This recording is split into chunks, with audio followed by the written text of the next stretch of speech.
Salut les passionnés d'histoire. Aujourd'hui, on plonge au cœur de la majestueuse mosquée Al-Qarawiyyin. Ce bijou se niche dans la vibrante ville de Fès, au Maroc, et c'est l'une des plus anciennes mosquées du monde. Prêt à découvrir une histoire incroyable? Allons-y. Alors, remontons le temps jusqu'en l'an 859. C'est à cette époque que Fatima al-Fihri, une femme extraordinaire et visionnaire, a décidé de construire cette magnifique mosquée. Sous la dynastie des Aghlabides, Fatima rêvait de créer un espace non seulement dédié au culte, mais aussi à l'éducation et à la culture. Et cette mosquée n'est pas restée figée dans le temps. Oh non! Elle a évolué, s'est agrandie et a bénéficié de superbes améliorations.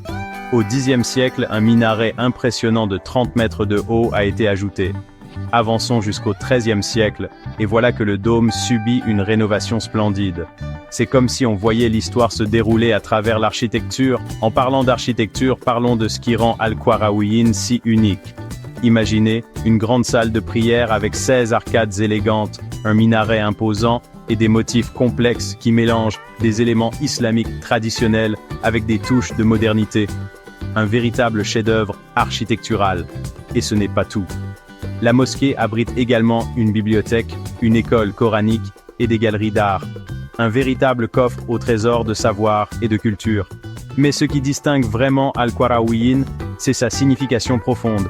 Cette mosquée n'est pas seulement un lieu de prière, c'est un phare de l'éducation et de la culture.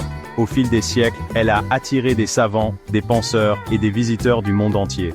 Aujourd'hui, des millions de touristes affluent vers ce site historique, impatients d'explorer son riche patrimoine.